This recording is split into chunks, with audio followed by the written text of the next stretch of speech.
আসসালামু আলাইকুম। সংবাদে আপনাদের সবাইকে স্বাগত জানাচ্ছি। আমি ফিরোজ তোহা। শুরুতেই আরবে কেবলস সংবাদ শিরোনাম। দখলদার ইসরায়েলি বাহিনী এবং নিরীহ ফিলিস্তিনিদের মধ্যে ভয়াবহ যুদ্ধ চলছে।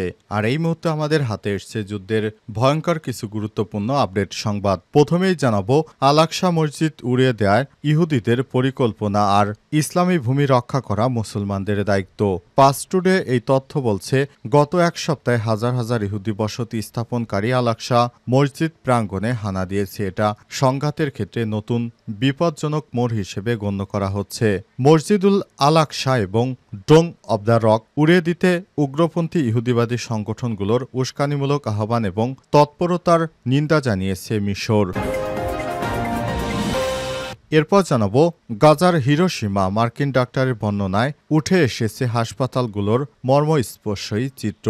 গাজায় কারো নিরাপত্তা নেই, হাসপাতালগুলো নিয়মিত বোমা হামলার শিকার হচ্ছে। এর মধ্যেই মানুষের জীবন বাঁচাতে চিকিৎসকদের আপ্রাণ চেষ্টার এক মর্মস্পর্শী বিবরণ দিয়েছেন মার্কিন ডাক্তার ক্লেটন ডাল্টন। পাস্টুডের তথ্য বলছে, যুদ্ধবিরতির সময় গাজার ভিতরে অবস্থান করছিলেন ডাক্তার কেলটন ডাল্টন। তিনি নিউ ইয়র্ক ম্যাগাজিনের এক মর্মস্পর্শী প্রতিবেদনে গাজার হাসপাতালগুলোর ভয়াবহ চিত্র তুলে ধরেছেন। সেখানে তিনি তুলনা করেছেন জাপানে যেখানে হিরোশিমায় মার্কিন যুক্তরাষ্ট্র পারমাণবিক বোমা হামলা করেছিল তার সঙ্গে। তিনি বলেছেন, জাপানের হিরোশিমায় পারমাণবিক বোমা হামলার পর তার অবস্থা যেমন ছিল, বর্তমানে গাজার অবস্থাও ঠিক তেমন। এদিকে পাকিস্তানের পাল্টা পদক্ষেপের শুরুতেই বিপাকে ভারত। পাকিস্তান বৃহস্পতিবার ২৪ এপ্রিল ভারতীয় এয়ারলাইন্সের জন্য আকাশসীমা বন্ধ করে দেয়। আজ পশ্চিমমুখী আন্তর্জাতিক রুটে বড় ধরনের ধাক্কা খেতে শুরু করেছে ভারতীয় উড়োজাহাজ পরিবহন সংস্থাগুলো। বিশেষ করে নয়াদিল্লি, লখনৌ এবং অমৃতসর থেকে মধ্যপ্রাচ্য, ইউরোপ ও পশ্চিম এশিয়া এবং উত্তর আমেরিকার দিকে যাওয়া জাহাজগুলোর ক্ষেত্রে রুট পরিবর্তনের ফলে সময়, জ্বালানি খরচ এবং অপারেশনাল জটিলতা বেড়েছে। খবর দ্য ইন্ডিয়ান এক্সপ্রেসের। এবারে জানাবো কাশ্মীরে হামলাকে মোদির ষড়যন্ত্রের হামলা বলায় বিধায়ককে গ্রেপ্তার। ভারত নিয়ন্ত্রিত কাশ্মীরের পেহেলগামে বন্দুকধারীদের হামলার নেপথ্যে নরেন্দ্র মোদীর নেতৃত্বাধীন বিজেপি সরকারের ষড়যন্ত্র রয়েছে বলে মন্তব্য করায় গ্রেপ্তার হয়েছে দেশটির একজন বিধায়ক। ভারতের উত্তর পূর্বাঞ্চলীয় রাজ্য আসাম থেকে ওই বিধায়ককে গ্রেপ্তার করা হয়েছে। আজ এনডিটিভির এক প্রতিবেদনে এই তথ্য জানানো হয়েছে। এতে বলা হয়েছে, আসাম রাজ্যের বিরোধী দল all United Democrat front ASUDF এর বিধায়ক আমিনুল ইসলামকে গ্রেপ্তার করেছে পুলিশ। এবং সর্বশেষ জানাবো ইলিয়াস কাঞ্চনের নেতৃত্বে নতুন দলের আত্মপ্রকাশ। জনতা পার্টি বাংলাদেশ নামে নতুন রাজনৈতিক দলের আত্মপ্রকাশ হয়েছে। ইলিয়াস কাঞ্চনের নামে দলটি আত্মপ্রকাশ করেছে। প্রিয় দর্শক, এতক্ষণ শুনছিলেন সংবাদ শিরোনাম, এবারে বিস্তারিত। তবে তার আগে বন্ধুরা, অনুরোধ থাকবে এই সংবাদটিতে একটি লাইক দিন। এই চ্যানেলে আপনি নতুন হয়ে থাকলে আমাদের সংবাদটি দেখতে দেখতে চ্যানেলটি সাবস্ক্রাইব করে রাখুন। কমেন্ট করে বন্ধুরা আপনার মূল্যবান মতামত জানিয়ে দিন আপনি বিশ্বের কোন দেশ থেকে বা বাংলাদেশের কোন স্থান থেকে আমাদের সংবাদটি দেখছেন এবং শুনছেন। আর বন্ধুরা, গাজা যুদ্ধে আপনি যদি নিরীহ ফিলিস্তিনিদের ভালোবেসে থাকেন, কমেন্টে ইয়েস লিখে বিশ্ববাসীকে জানিয়ে দিন। এবারে বিস্তারিত। আল আকসা মসজিদ উড়িয়ে দেয় ইহুদিবাদীদের পরিকল্পনা, ইসলামী ভূমি রক্ষা করা মুসলমানদের দায়িত্ব। পাস্টুরের তথ্য বলছে, গত এক সপ্তাহে হাজার হাজার ইহুদি বসতি স্থাপনকারী আল আকসা মসজিদ প্রাঙ্গণে হানা দিয়েছে। এটা সংঘাতের ক্ষেত্রে নতুন বিপজ্জনক মোড় হিসেবে গণ্য করা হচ্ছে। আল আকসা মসজিদ এবং ডোম অব দ্য রক উড়িয়ে দিতে উগ্রপন্থী ইহুদিবাদী সংগঠনগুলোর উস্কানিমূলক আহ্বান ও তৎপরতার নিন্দা জানিয়েছে মিশর। মিশরের পররাষ্ট্র মন্ত্রণালয়ের এক বিবৃতিতে এসব অন্যায় এবং তৎপরতার তীব্র নিন্দা জানিয়েছে। ইহুদিবাদীদের এই পদক্ষেপের কারণে কোটি কোটি মুসলমানদের হৃদয়ে রক্তক্ষরণ হচ্ছে। মিশরের পররাষ্ট্র মন্ত্রণালয় তাদের বিবৃতিতে ইহুদিদের এই ধরনের কর্মকাণ্ড বন্ধের অবিলম্বে পদক্ষেপ নিতে আন্তর্জাতিক সম্প্রদায়ের প্রতি আহ্বান জানিয়েছে। বিবৃতিতে স্মরণ করে দিয়ে বলা হয়েছে, এই ধরনের উস্কানিমূলক তৎপরতা আন্তর্জাতিক আইনের পরিপন্থী। মিশরীয় সংবাদপত্র আল শাআবের বিশ্লেষক ও সম্পাদক মাজদি আহমেদ হুসাইন আল আকসা মসজিদ এবং ডোম অব দ্য রক উড়িয়ে দেওয়ার জন্য ইহুদিবাদীদের উস্কানিমূলক আহ্বানের কথা উল্লেখ করে বলেছেন, আমরা বড় ধরনের লড়াইয়ের মধ্যে আছি। সম্প্রতি বছরগুলোতে ইসলাম ধর্মের বিরুদ্ধে তৎপরতা অনেক বেড়েছে। এই কথা উল্লেখ করে তিনি আরও বলেছেন, মুসলমানদের প্রথম পর্যায়ের দায়িত্ব হল ইসলামী ভূমি রক্ষা করা। মিশরের সাবেক কূটনৈতিক ফাউজি আল আসমাও বলেছেন, যুদ্ধ, ধ্বংসযজ্ঞ এবং রক্তপাতের উপর ভিত্তি করে ইহুদিবাদী ইসরায়েলের অস্তিত্ব গড়ে উঠেছে। তিনি আরও বলেছেন, ইহুদিবাদী ইসরায়েলের আক্রমণ এবং হুমকি বন্ধ করার জন্য আন্তর্জাতিক সম্প্রদায়ের পদক্ষেপগুলো যথেষ্ট ছিল না। এই কারণে আল আকসা মসজিদে বিস্ফোরণের আহ্বানের মতো ঘটনা ঘটেছে।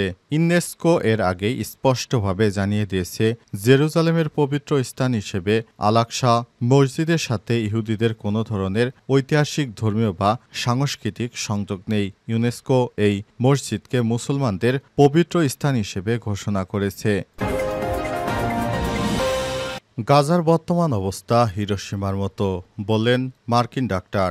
গাজায় কারো নিরাপত্তা নেই, হাসপাতালগুলো নিয়মিত বোমা হামলার শিকার হচ্ছে। এরই মধ্যে মানুষের জীবন বাঁচাতে চিকিৎসকদের আপ্রাণ চেষ্টার এক মর্মস্পর্শী বিবরণ দিয়েছেন মার্কিন চিকিৎসক ডক্টর ক্লেটন। পাস্টোরের তথ্য বলছে, যুদ্ধবিরতির সময় গাজার ভিতরে অবস্থান করছিলেন সেই ডাক্তার। তিনি নিউ ইয়র্ক ম্যাগাজিনে এক হৃদয়স্পর্শী প্রতিবেদনে গাজার হাসপাতালগুলোর ভয়াবহ অবস্থার চিত্র তুলে ধরেছেন। পারমাণবিক হামলা পরবর্তীতে হিরোশিমার সাথে গাজার হাসপাতালগুলোর পরিস্থিতিকে তুলনা করে তিনি বলেছেন, ইসরায়েলি সেনাবাহিনীর আক্রমণের হাসপাতালগুলো, বিশেষ করে উত্তর গাজার হাসপাতালগুলো সম্পূর্ণরূপে ধ্বংস হয়ে গেছে। তিনি আরও বলেছেন, মেডিকেল টিম নিয়ে খান ইউনুসে যান এবং নাসের ও কামাল আদওয়ান হাসপাতাল পরিদর্শন করেছেন। ওই দুটি হাসপাতালে দখলদার ইসরায়েলি হামলায় মারাত্মক ক্ষতিগ্রস্ত হয়েছিল। বলা যায়, ধ্বংসের দ্বারপ্রান্তে ছিল ওই দুটি হাসপাতাল। ডাক্তার ক্লেটন ডাল্টন সেখানে দেখেছেন ডাক্তাররা পর্যাপ্ত সরঞ্জাম, এমনকি বিদ্যুৎ ছাড়াই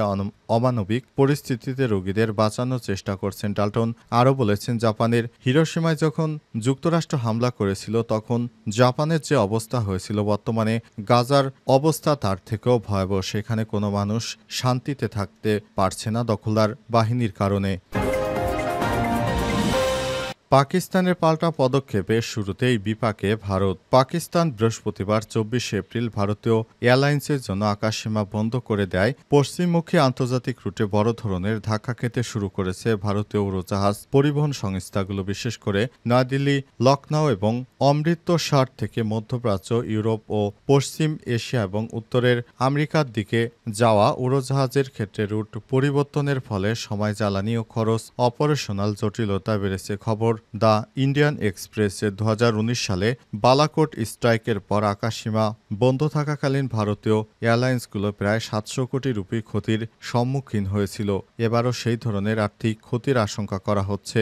এয়ার ইন্ডিয়ান, ইন্ডিগো ইতিমধ্যেই কিছু রুট উড্ডয়নের সময় ফ্লাইটে আওয়ার 1 থেকে 2 ঘন্টা বাড়িয়েছে, আবার কিছু ফ্লাইট বাতিলও করেছে। বিশেষজ্ঞরা বলছেন, অন্য দেশের এয়ারলাইন্স যেহেতু পাকিস্তানের মূল ভূখণ্ডের উপর দিয়ে উঠতে পারবে, তাই তাদের খরচ কম থাকবে, যা আন্তর্জাতিক বাজারে তীব্র প্রতিযোগিতায় টিকতে ভারতীয় সংস্থাগুলোর জন্য আরেকটি চ্যালেঞ্জ হয়ে দাঁড়াবে। এয়ার ইন্ডিয়া ও ইন্ডিগো জানিয়েছে তারা পরিস্থিতি পর্যালোচনা করে নতুন রুটের ব্যবস্থা নিচ্ছে এবং যাত্রীদের সুবিধার্থে ফ্লেক্সিবল রিবুকিং এবং রিফান্ডের ব্যবস্থা রেখেছে। পূর্ণ আর্থিক প্রস্তাব জানতে আরও কয়েকদিন সময় লাগবে বলে সংশ্লিষ্ট মহলের ধারণা। এর আগে মঙ্গলবার 22 এপ্রিল ভারত নিয়ন্ত্রিত কাশ্মীরের পেহেলগামে পর্যটকদের উপর সশস্ত্র হামলার ঘটনায় পাকিস্তানের উপর দোষ চাপায় নয়াদিল্লি। প্রতিবেশী দুই দেশের মধ্যে নতুন সংকটের মধ্যে বৃহস্পতিবার রাতে গুলি বিনিময়ের ঘটনা ঘটে। চিরবৈরী দুই দেশের মধ্যে পাকিস্তান এবং ভারতের মধ্যে মাঝে মধ্যেই এ ধরনের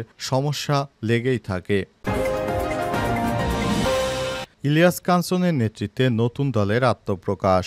জনতা পার্টি বাংলাদেশ নামে নতুন রাজনৈতিক দলের আত্মপ্রকাশ করেছে। দলের সংক্ষিপ্ত নাম জেপিবি। দলটির চেয়ারম্যান চিত্রনায়ক ইলিয়াস কাঞ্চন, মহাসচিব বিএনপির সাবেক ভাইস চেয়ারম্যান শওকত মাহমুদ। আজ 25 এপ্রিল বেলা 11টায় রাজধানীর শাহবাগে হোটেল ইন্টারকন্টিনেন্টালে এক অনুষ্ঠানে নতুন দলের নাম ঘোষণা করা হয়। নতুন এ রাজনৈতিক দলের স্লোগান গর্বমোরা ইনসাফের বাংলাদেশ।